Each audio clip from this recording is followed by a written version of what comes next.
இன்றே டவுன்லோட் செய்து உங்கள் ஃபேவரட் ஷோக்களை என்ஜாய் பண்ணுங்க. இங்க பாரு கண்மணி, நீ இந்த கடையை விட்டு போகாம நான் இங்க இருந்து நகர மாட்டேன். மச்சான் பாரு, என்ன கடைக்குள்ள வந்து ரவுடித்தனம் பண்ணிட்டு இருக்கீங்களா? மச்சான், வேலை செய்யற எம்ப்ளாயி அப்படிலாம் தொந்தரவு பண்ணக்கூடாது.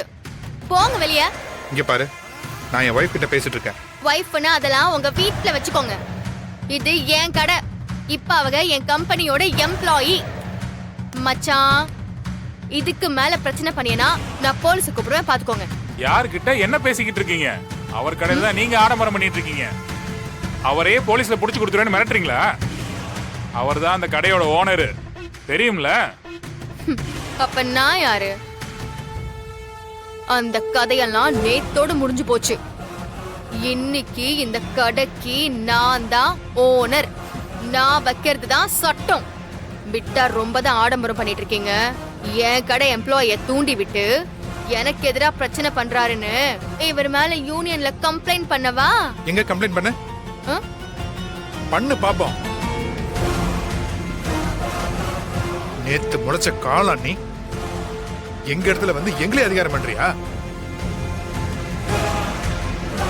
இங்க பாரு கண்மணி, நீ இந்த கடையை விட்டு போகணும். அது வரைக்கும் நான் இந்த இடத்தை விட்டு நகரவே மாட்டேன். உங்களை கையை எடுத்து கும்பிடுறேன். தயவு செஞ்சு கடையை விட்டு போங்க. மாமா சொல்றத கேளுங்க. இவளெல்லாம் நான் பாத்துக்கிறேன். ஏய், என்ன பாத்துப்ப? என்ன குடும்பமா சேர்ந்து பிளான் பண்றீங்களா? உன் புருஷன்லாம் கொஞ்சமாவது புத்தியோட இருந்திருந்தா இன்னைக்கு இந்த கடை உங்க கையில இருந்திருக்கும். இந்த ஆளோட முட்டாள்தனத்தாலையும் கையால் ஆகாத தனத்தாலையும் தான் நான் இன்னைக்கு இந்த இடத்துல நின்னுட்டு இருக்கேன். ஏய்,